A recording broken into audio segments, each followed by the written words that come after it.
Ya ves, se lo decía, ha comenzado una carrera contra el tiempo, por supuesto en la Cámara de Diputados, al igual que en la Cámara de Senadores. Y mire, esta mañana llegó ya a México el primer ministro de Canadá, Stephen Harper, quien lo primero que hizo fue montar una guardia de honor en el Monumento a los Niños Héroes.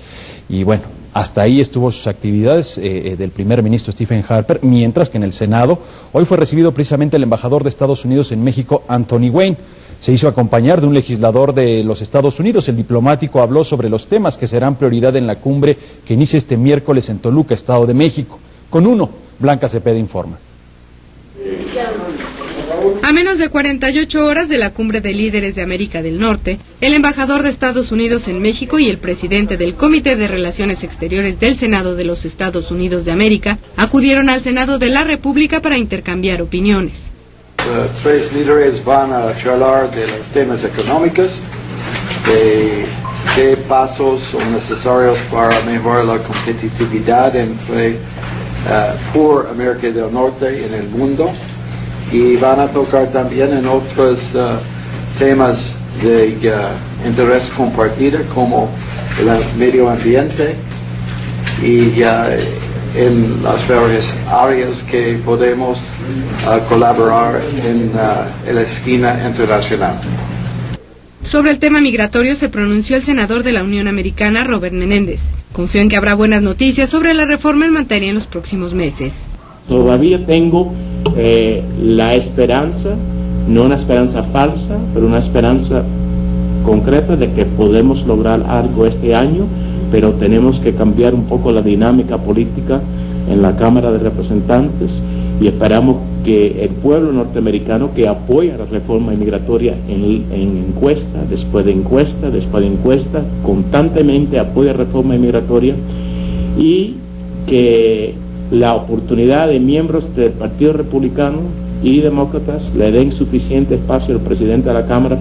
Sin embargo, están conscientes que uno de los puntos centrales del encuentro es el fortalecimiento del Tratado de Libre Comercio que sostienen desde hace 20 años México, Estados Unidos y Canadá. Con referencia al presidente y el encuentro, estamos muy contentos de la agenda que se está desarrollando entre los tres países. Pensamos que es una agenda mirando hacia el futuro, hacia adelante, y una agenda que solamente puede traer prosperidad y grandes oportunidades para los pueblos de México, los Estados Unidos y Canadá. México es el tercer mayor socio comercial de Estados Unidos y 1 millón de personas cruzan la frontera común todos los días. Precisaron que en 2013 el intercambio económico alcanzó un nuevo récord y actualmente se ubica en $500,000 millones anuales. Con uno, Blanca Cepeda. Y ya le adelantaba, este lunes en punto de las 4 de la tarde con 20 minutos llegó a la Ciudad de México el primer ministro de Canadá, Stephen Harper.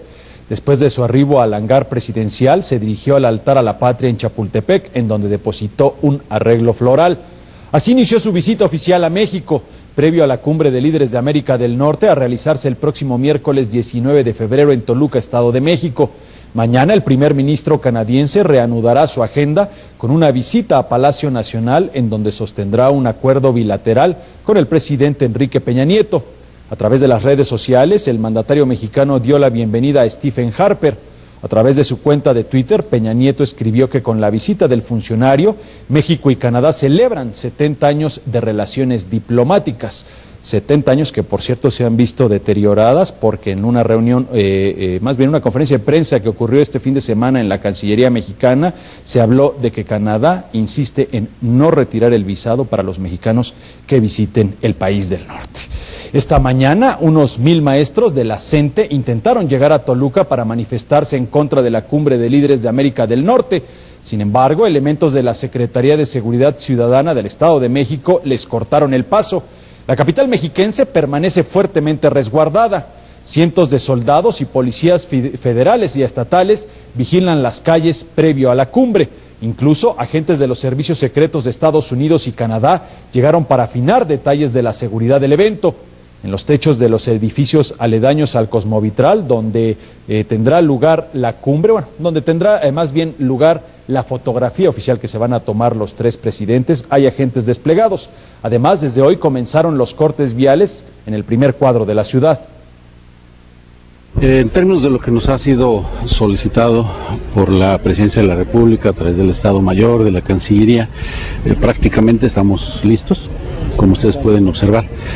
Las delegaciones se encuentran haciendo ya un recorrido final para afinar detalles, pero estaríamos en orden.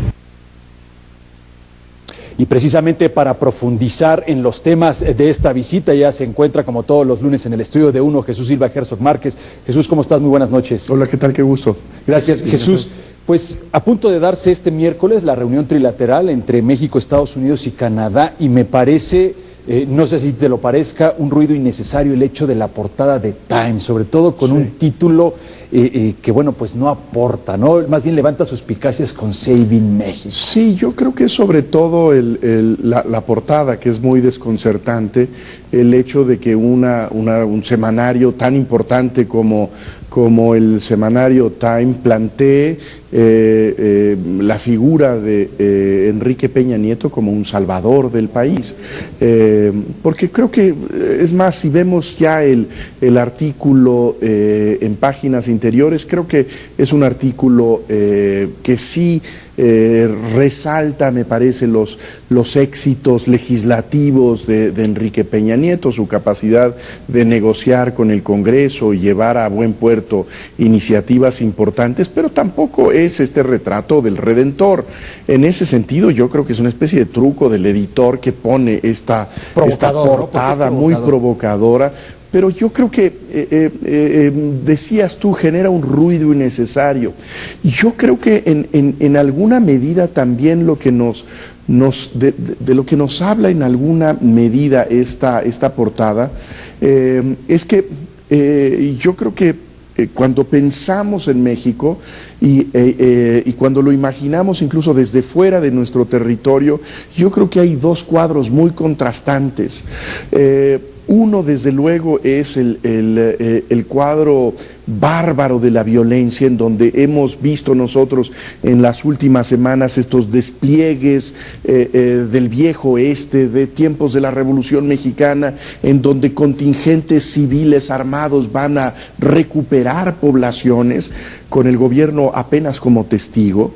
Este México bárbaro, este México de la violencia que está en Michoacán y en muchas otras partes del país. ¿Qué es nuestra realidad? Porque eso habla de dos cosas, una de cómo nos ven desde el exterior y cómo nos vemos nosotros desde adentro. Así es, yo creo que esta es una parte de nuestra realidad, pero yo creo que también hay otra parte de la realidad que por ejemplo, cuando lo vemos contrastando la política mexicana con la de Washington, en donde sí es sorprendente que el gobierno mexicano ha tenido capacidad de dialogar con las fuerzas opositoras, cosa que ya quisiera el presidente Obama, que está por llegar a Toluca dentro de unas horas.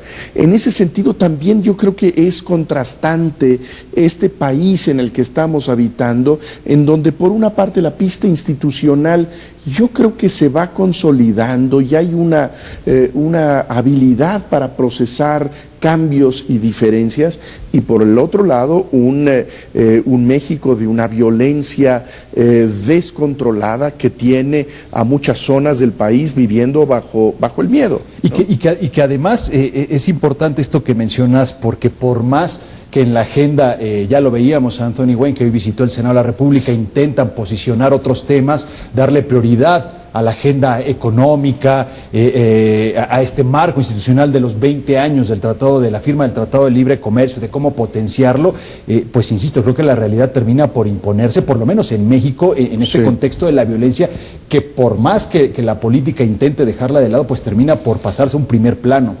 Yo creo que ambas realidades existen y tienen impacto en una reunión como la que se celebrará en Toluca. Yo creo que no estamos hablando de un México real y un México falso.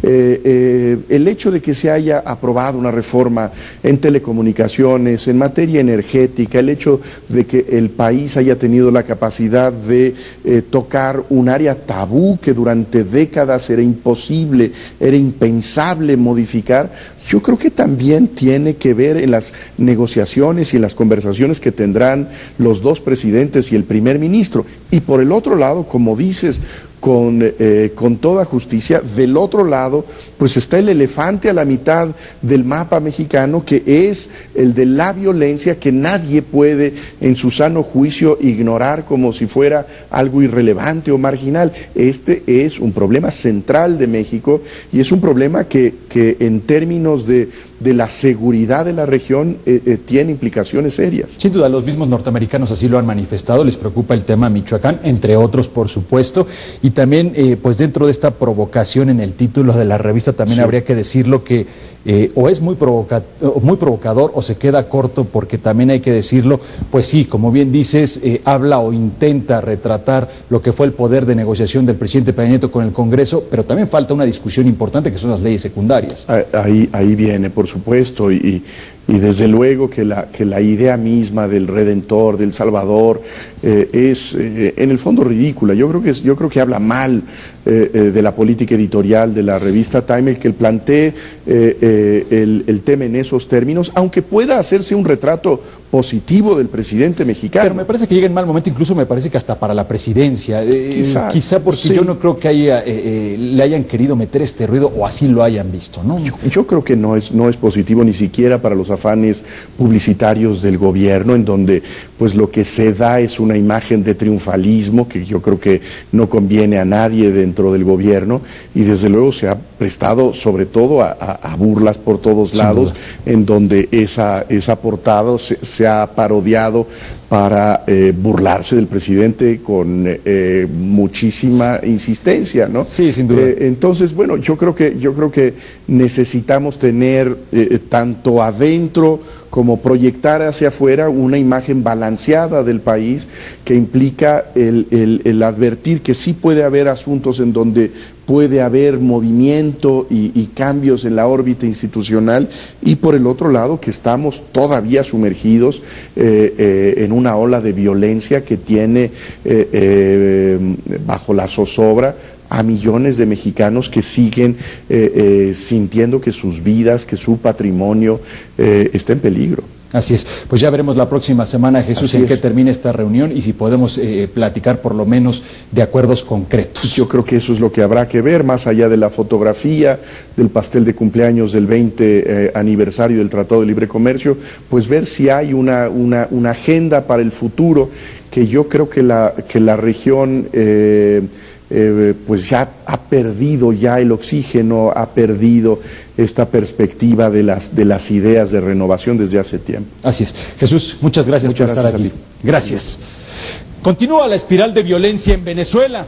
Además de reprimir las manifestaciones, el gobierno de Nicolás Maduro atacó varios medios de comunicación, entre ellos la televisión hermana Claro Colombia. Los detalles al regresar del corte.